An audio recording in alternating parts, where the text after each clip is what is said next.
Hi, so we are continuing on with recipes from early American times around 1776. Today we are making macaroni and cheese that is based on a recipe that purportedly Thomas Jefferson had.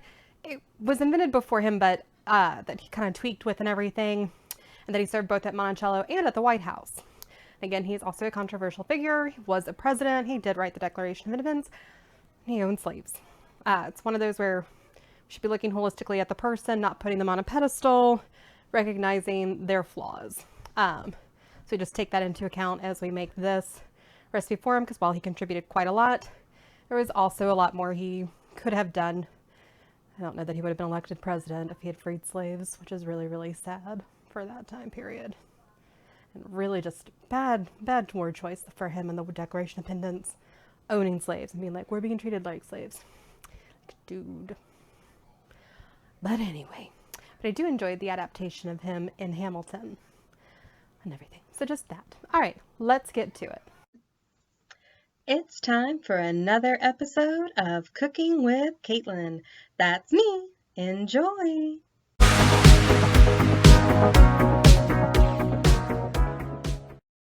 All right, now we're adding in a 1/4 cup of flour.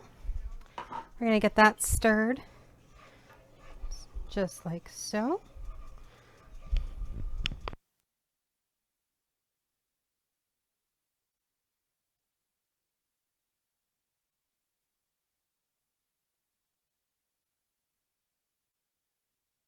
All right. Oh, and I forgot to mention we preheated the oven to 400 degrees.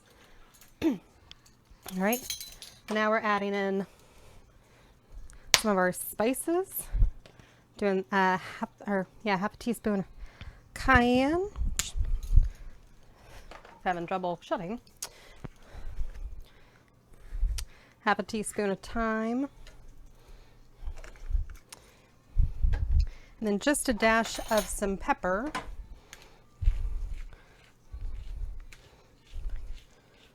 There we go. And some salt. Just kind of always seasoning throughout like we should. That stirred in nicely, get it all well blended. And I've got this on a low heat. Our next, to add, we're doing 3 cups of milk. We're gonna stir this and let it kind of bring to a simmer, and then we will check back after that.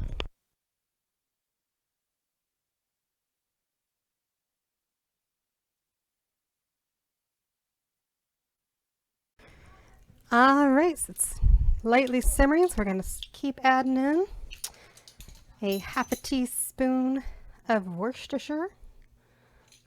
That's good. And then just a few little taps of some nutmeg.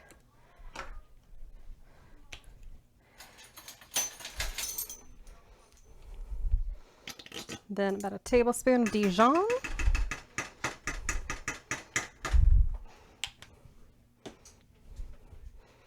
Just making sure it's all out there.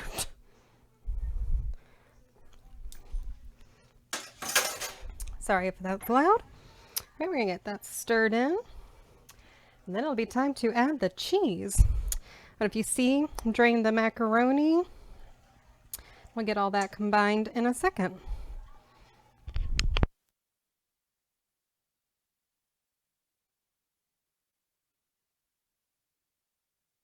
It is smelling really, really good. And it actually reminds me of like Colonial Williamsburg, which makes sense because I think they serve their adaptation of this there too. So that makes sense. Good place to go. Very fun. All right, now I know it looks like it's almost 4 cups. It's actually about 3 cups. Cup of cheddar, cup of gouda, and a cup of gruyere. They just, none of them came in the exact same form, so we kind of worked with what we could. Just getting that all in there, just don't want the huge splash coming out. But yeah. Go. Then we're just gonna Stir till it's all blended. We will be close to done with the cheese sauce, which is good. Gouda. It's great. It's gruyere. I don't know with cheddar. What would you say with cheddar? Sharp like cheddar? Maybe. Have to work on that one. The gouda and the gruyere just lent themselves so well to it. But yeah, so we're just getting that nice and melty. Stir until we get it there.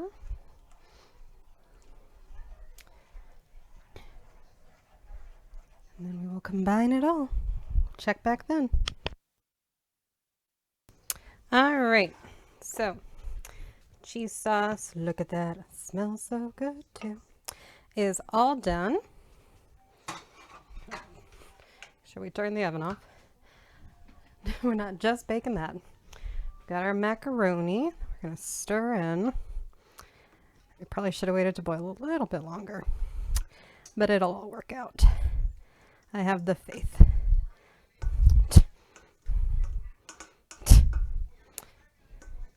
All right, get that stirred in and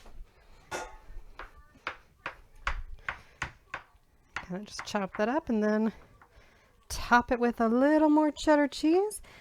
And then we had half a cup of panko breadcrumbs that I put a tablespoon of melted butter in and mix. We'll top with that after. See, once it gets the liquid with it, it starts going. So yeah, maybe consider delaying. I mean, we'll be fine with it, but to each their own. It's the thing, don't do a lot of pasta in the summer, but this seemed like the recipe. Very American thing, although obviously as a pasta it did not come originally from here, but it was also not originally served with cheese sauce like this. Very light by comparison. Till, you know, came to America and we like our cheese. I guess we have always liked our cheese. Get back in there. All right. Alrighty.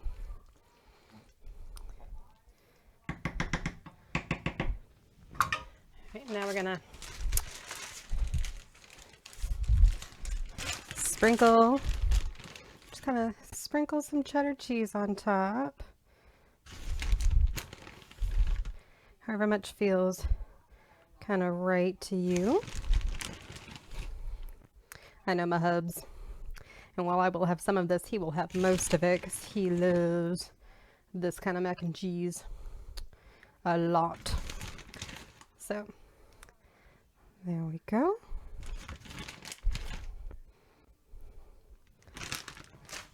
And then we go, our breadcrumbs all over this. Okay, and then we're going to put it in our oven that's been preheated to 400 degrees and bake it for about 20 minutes. And we'll check on it then. All right. There it is. Let it cool a few minutes before serving, or else it's gonna burn the roof of your mouth pretty darn quick. But there we go. Smells amazing. Bon appetit. See you later.